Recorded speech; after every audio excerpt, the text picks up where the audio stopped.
Assalamualaikum warahmatullahi wabarakatuh. Kembali lagi bersama saya Imam Agustiono dalam acara Polkes, Poltekun Podcast Selamat Ngabuburit, Selasa dan Jumat Ngabuburit. Oke, pada sore hari ini kita sudah kehadiran bintang tamu spesial narasumber kita dari D3 Rekam Medis dan Informasi Kesehatan. Beliau ada Dr. Rano. Selamat datang, Dok. Makasih. Selamat datang. Bagaimana Pak kabarnya, Pak? Alhamdulillah baik. Gimana nih Mas Imam, gimana? Baik juga? Alhamdulillah Pak, baik. Puasa masih lancar, Pak? Insya Allah. Yeah. Gini Pak, nanti kita akan bicara tentang aplikasi Satu Sehat. Tapi sebelum masuk ke situ, bagaimana Pak kegiatan di bulan Ramadan, perkuliahan di bulan Ramadan gimana Pak? Sebenarnya dari tahun ke tahun, menurut saya sama ini jalan aja biasa. Perkuliahan jalan, kegiatan lain kayak semacam pelatihan, seminar, ya tetap jalan juga.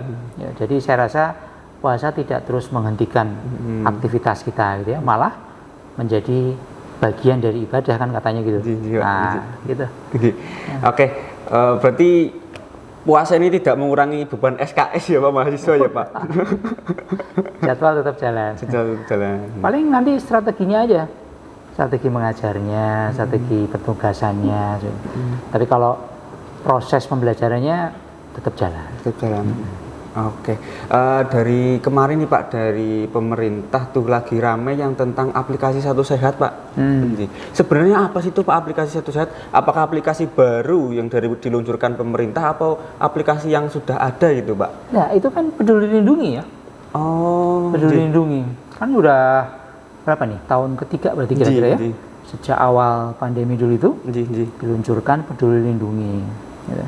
Jadi bukan aplikasi baru sebenarnya, diperbarui. Iya, tentu bukan cuma tampilannya aja diperbarui ya. Ada fungsi-fungsinya, ada tujuannya. Itu sebenarnya.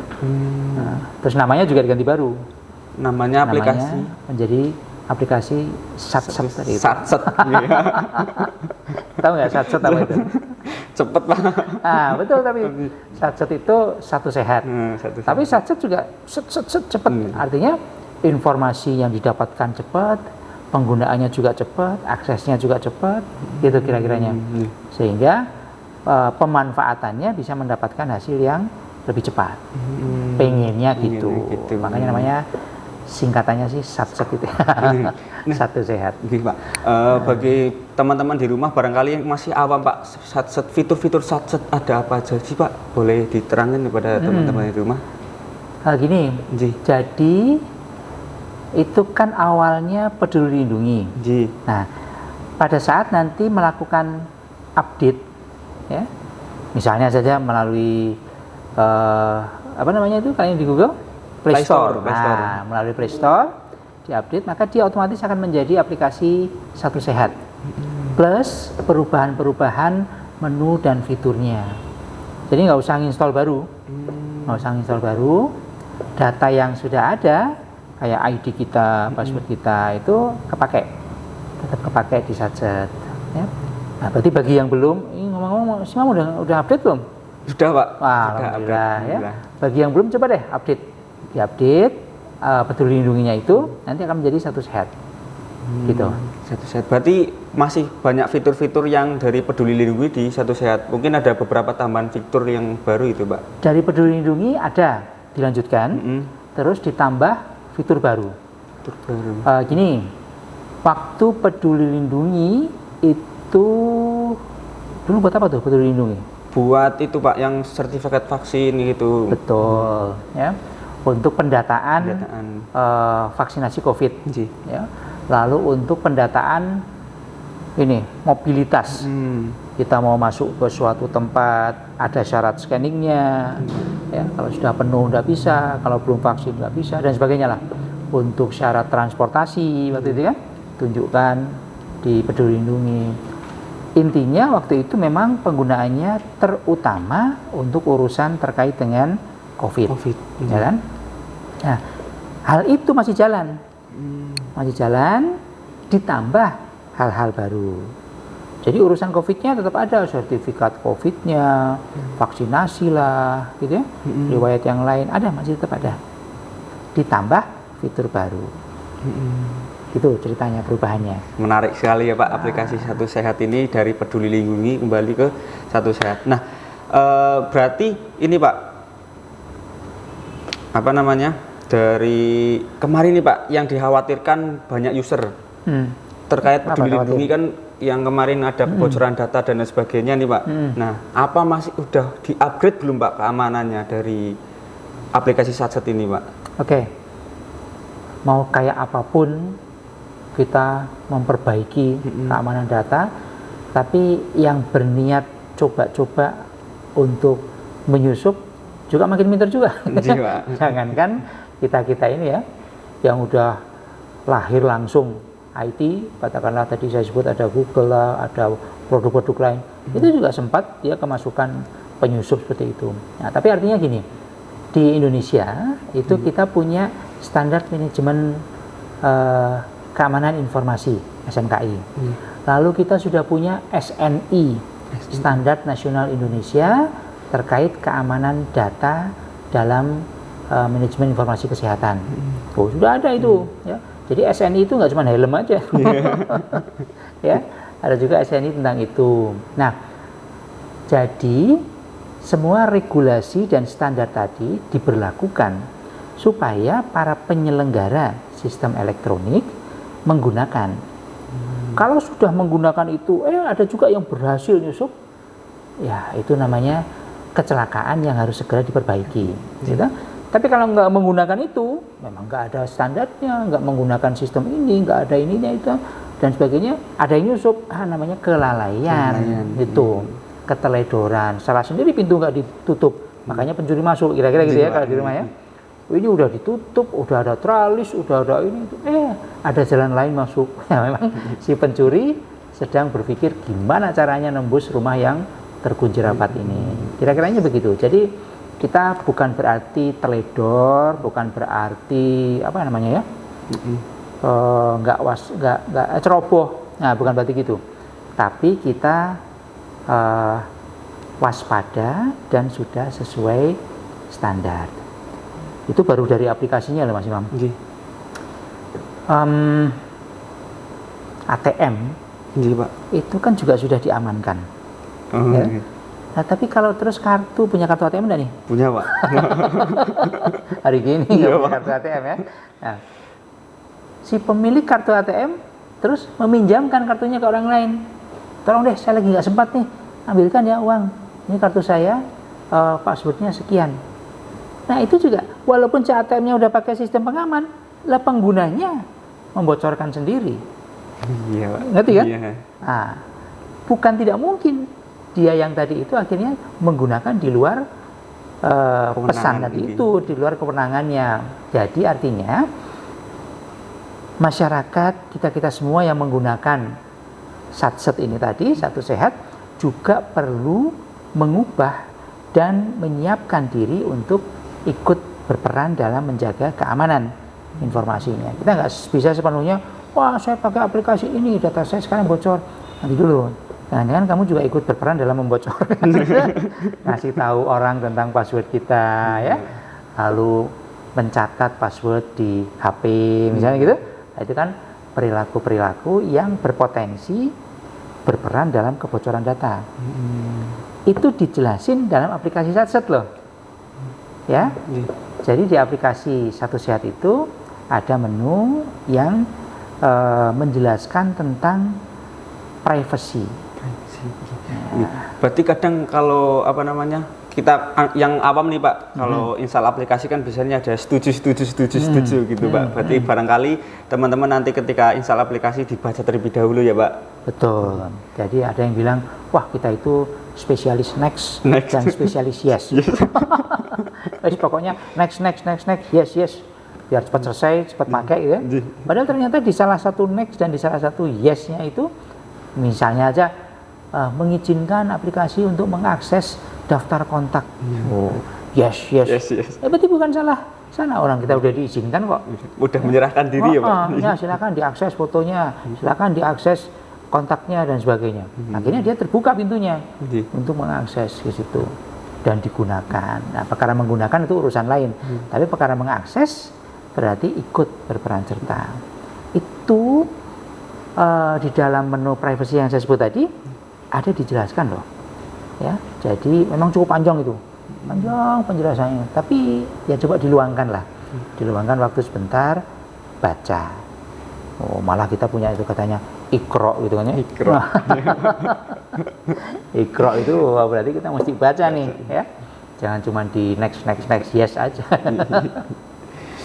Oke, berarti sangat berbahaya ya Pak ketika nanti kita udah menyerahkan diri semua data kita ke aplikasi tersebut. Nah, selain data diri kita yang itu nih Pak, di aplikasi Satu Sehat tuh katanya dengar-dengar ada rekam medis, resume rekam medis ya Pak? Benar. Jadi masing-masing pengguna kita itu nanti akan bisa mengakses itu berarti membuka filenya, melihat, membaca, ya, mengakses rekam medis kita. Nah, rekam medis kita, rekam medis itu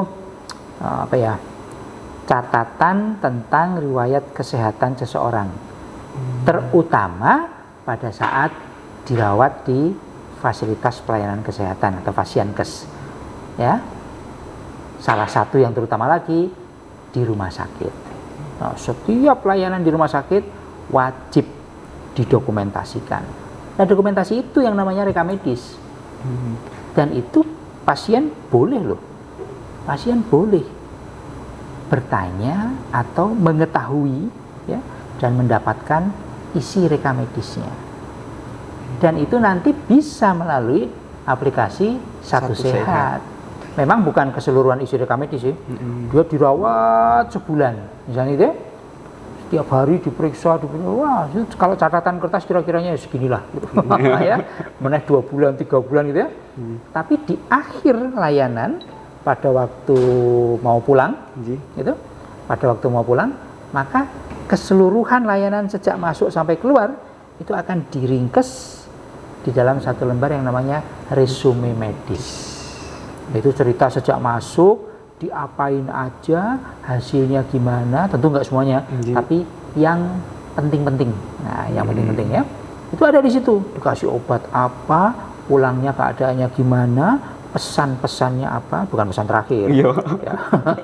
Pesan-pesan dari dokter dan lainnya. Nggak boleh makan itu loh ya, itu dan sebagainya. Itu pesan-pesannya, ya obatnya gini. Itu ada di lembar itu. Ya, bisa 1 lembar, bisa 2 lembar, tergantung seberapa banyak yang dimasukkan. Itu namanya resume medis. Nah, resume medis bisa nanti dilihat oleh masing-masing. Saya nggak bisa lihat resume medismu. Kamu juga jangan lihat resume medis saya dong. Sifatnya itu rahasia ya Pak? Rahasia, itu privacy. Saya bisa lihat rekam medis, resume medis saya, gitu, melalui aplikasi itu. Walaupun sakitnya nggak ada urusan sama sekali sama si COVID, gitu. Ya, jadi sekarang Peduli Lindungi tidak hanya sekedar ngurusi COVID. Nah, itu juga keren Pak. Nah, kan?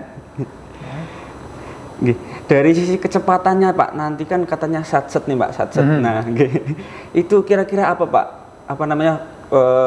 Tadi yang rekam medis kan mungkin jadi kan dokter lebih tahu kan Pak, oh kemarin riwayat penyakitnya ini. Biasanya kan periksa di rumah sakit A sama periksa di rumah sakit B, itu kan bisa jadi dokter salah mendiagnosa Pak, gara-gara riwayat penyakitnya tidak runtut. Nah, apa di Satu Sehat ini bisa ini termasuk kalimat yang ngomong-ngomong, dokter salah mendiagnosa.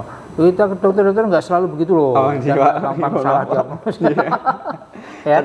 Nah, jadi sudah ada istilahnya apa ya, langkah, prosedur gitu kan, yang harus ditempuh, dilalui, dan itu standar loh, standar prosedur ya, untuk setiap layanan di fasilitas pelayanan kesehatan. Nah, gitu. Yang disebut salah tadi itu, ada istilah orang awam bilang malpraktek. Wah, tidak semua salah itu malpraktek nantinya ya. Nah, nanti kita ngobrol lain kali, kita obrolin itu deh. Oke? Nah, tapi prinsipnya sudah ada standar bagaimana melayani pasien. Nah, positive thinking aja. Pasien terus melanjutkan pengobatannya ke katakan rumah sakit berikutnya. Dari rumah sakit A ke rumah sakit B, gitu kan? Dokter yang di rumah sakit B mestinya perlu tahu, Bapak Ibu dulu sudah diapain aja waktu di rumah sakit A, gitu kan? Kayaknya saya diperiksa darah deh dok, Duh, kayaknya ini repot gitu. Iya, kalau iya ya. Masih ingat saya dulu disuntik tiap hari, Dok. Nah, suntik apa? Nggak tahu, pokoknya saya disuntik tiap hari. Nah, kalimat-kalimat itu kan menunjukkan masih ada informasi yang dibutuhkan oleh si dokter di rumah sakit B. Tapi dari mana dia bisa tahu? Nah, sekarang si pasien bisa buka. Tapi sebentar, Dok, nggak buka kan? Nah, ini resume medis saya waktu di rumah sakit A. Nah, dokter lihat, oh sudah diperiksa hasilnya begini, oke, tekanan darahnya bagus, labnya begini, oke, kalau gitu sekarang saya periksa ya. Nah, melanjutkan. Bayangin dulu udah diperiksa tuh. Ya udah deh, periksa lagi ya. Ini Bapak nggak jelas kok. Mengulangi pemeriksaan. Ya, bukan sekedar boros biaya kan? Bener, Pak. Oh, ada orang disuntik sekali aja repot. Ya, ini suruh ngulangi lagi. Wah, lu pingsan lagi deh nanti. Ya, belum biayanya, belum waktunya. Wah, macam-macam deh. Nah, itu termasuk mempercepat kelanjutan pelayanan. Ya, tinggal baca riwayat yang lalu apa. Oh, kalau begitu sekarang nggak usah periksa ini. Kita lanjutkan periksa yang ini aja. Nah, ya, sehingga lebih cepat tahapan dalam layanan kesehatannya. Itu kira-kira. Ini Pak, keren Pak aplikasi Satset ini.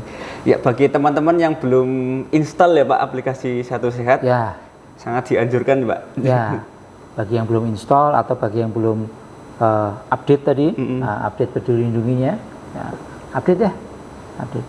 Ya, sekarang kita pakainya itu Satset. Satu Sehat, benar Pak. Oh, oke Pak. Tadi setelah saya baca kemarin itu Pak ada menu yang itu Pak mencatat ke depannya, mencatat imunisasi apa aja sih Pak yang di? Iya. Benar Pak. Betul. Itu, Pak? Jadi bukan cuma imunisasi, bukan cuma vaksinasi COVID dan sebagainya gitu ya, tapi semua imunisasi, vaksinasi yang diterima oleh si individu bisa dicatatkan di situ. Nah, jadi riwayat kesehatan kita ada nih di genggaman. Wah, kira-kira gitu ya. Genggaman kita. Dulu saya disuntik vaksinasi itu tanggal berapa ya? Nah, ada itu. Mungkin meningitis, mungkin dia mau berangkat umroh atau haji ya. Mungkin ada lagi imunisasi capeng. Tahu nggak capeng? Capeng. Calon pengantin, Pak. Nah, dia belum imunisasi juga udah tahu. Kamu nggak bakal diimunisasi capeng. Karena yang diimunisasi cuman yang cewek. Gitu ya. Itu ada riwayatnya di situ semua. Ya. Jadi semua riwayat tadi masuk di sini. Bahkan tahap pengembangan berikutnya lagi kita bisa mencatatkan hasil-hasil kondisi kesehatan kita. Misalnya tekanan darah, ya, berat badan. Saya seminggu sekali nimbang Pak. Silakan aja. Di rumah ada timbangan. Nimbang berapa nih sekarang? Oh sekian. Masukkan. Ya. Sekarang banyak juga orang punya pemeriksaan tekanan darah sendiri, ya, tensimeter. Saya bukan tenaga kesehatan, beli aja yang digital, gitu ya. Beli yang digital. Nah, periksa hasilnya berapa? Misalnya aja, 130 per 90, masukkan. Tanggal sekian, tensi berapa, ini berapa. Nah, perjalanan data itu, ya, misalnya seminggu sekali, sebulan sekali, sebagainya, itu oleh si aplikasi nanti akan bisa dianalisis. Gitu. Hati-hati tekanan darah Anda cenderung naik dan mulai mendekati batas tinggi. Ya, misalnya gitu, ya. Nah, dia bisa memberi saran. Dia bisa memberi saran. Kalau perlu memberi peringatan. Berat badan Anda segera kurangi makanannya gitu ya Pak. Ya, kalau naik, berat badan Anda menurun terus, gitu tuh. Segera buka puasa. Ya. Nah, jadi intinya ini menjadi catatan yang nantinya juga interaktif. Memang belum semuanya sekarang bisa begitu, ya. Tapi ini gambaran bahwa si Peduli Lindungi itu menjadi semakin peduli sama kesehatan penggunanya. Semakin peduli dan semakin melindungi, Pak. Betul. Itu. Nah, berbicara tentang catatan nih Pak, ketika nanti misalkan saya nun-sewnya sakit, kemudian saya berobat di telemedicine, apa nanti rekam medisnya udah masuk di Satu Sehat itu Pak? Oke. Semua layanan kesehatan itu sekarang wajib didokumentasikan menjadi bentuk rekam medis, ya. Terus sudah diterbitkan peraturan dari Menteri Kesehatan, masih baru kok. ya tahun 2022 kemarin tuh, nomor 24 tentang si rekamedis itu, bahwa semua layanan kesehatan di semua fasilitas pelayanan kesehatan wajib untuk didokumentasikan dalam bentuk rekamedis elektronik, ya, baik itu di rumah sakit, di klinik, puskesmas, balai kesehatan, praktek mandiri dan sebagainya, wajib didokumentasikan dalam bentuk rekamedis elektronik, termasuk layanan telemedicine. Nah, jadi banyak loh rumah sakit sekarang yang melayani, membuka layanan misalnya telekonsultasi, ya kan? Pasien bisa daftar, terus bisa milih dokternya, milih jamnya, mau konsultasi, gitu ya. Nah, sehingga antara pasien sama si dokter bisa jadi nggak pernah ketemu secara langsung. Telekonsultasi, nanti dikasih obat jarak jauh, telefarmasi, ya. Diobati, dipikirkan jarak jauh, telepati. Ya, wah, kalau itu nggak masuk layanan kalau itu ya. Nah, tapi artinya pelayanan telemedicine tadi itu wajib juga didokumentasikan ke dalam rekamedis elektronik. Dan rekamedis elektronik itu masuk dalam satu bagian dari konsep besar yang namanya satu data kesehatan. Oh, satu data kesehatan merupakan bagian lagi dari yang lebih besar, satu data Indonesia. Weh, keren kan? Ya, keren Pak. Nanti kalau bicara rekam medis dan satu data kesehatan tuh kuliahnya berapa SKS itu Pak? Nanti ngabuburit berikutnya kita ngobrol itu lagi. Kalau semua diomongan sekarang keburu buka puasa. Malah lupa buka puasanya. Oke, bagi teman-teman jangan lupa ikuti terus kegiatan Poltekun Podcast, khususnya Selamat Ngabuburit, Selasa dan Jumat Ngabuburit. Oke, terima kasih Dok. Sama-sama, makasih juga kesempatan ngobrolnya ya. Iya Pak. Oke, sebelum closing nih, buat tips dan trik kesehatan di bulan Ramadan itu gimana Dok? Oh, secara umum gampang kok itu kok. Tipsnya supaya tidak sakit, ya, supaya tetap sehat, itu jangan sakit. Iya. Ya kan? Nah, supaya tetap sehat gimana Pak? Ya jangan sakit. Oke. Tapi kalau kita ambilkan intisari dari obrolan kita tadi itulah, belajar dari si Peduli Lindungi. Aplikasi aja makin peduli dan makin melindungi. Masa kita sendiri enggak? Nah, artinya yuk kita makin peduli ya dengan tubuh kita, dengan diri kita, dan makin aktif melindungi. Jangan sembarangan, jangan saenake kan itu, makan sak geleme, tempat kotor ya wes enggak karuan, silakan aja, itu namanya enggak peduli dan enggak melindungi diri. Saya rasa itulah yang penting. Ayo kita makin peduli dengan diri sendiri minimal itu, dan makin melindungi diri sendiri. Luar biasa kedatangan Dr. Rano di podcast kita ya Pak. Oke, bagi yang penasaran nih nanti bagaimana sih rekam medis elektronik, bagaimana sih satu data Indonesia, langsung saja gabung di kampus kami di Poltekun Kudus, jurusan D3 Rekam Medis Informasi Kesehatan. Nanti ketemu dengan beliau selaku ketua program studi ya Pak. Silakan, kita tunggu deh. Ditunggu. Untuk cara daftarnya bisa langsung kunjungi di link pmb.poltekun.ac.id. Masih buka pendaftaran sampai bulan Agustus. Oke, terima kasih atas atensi kalian di rumah. Kami pamit undur diri. Terima kasih Dok. Sama-sama. Ya. Selamat menunaikan ibadah puasa. Marhaban ya Ramadan. Billahi taufiq wal hidayah. Assalamualaikum warahmatullahi wabarakatuh.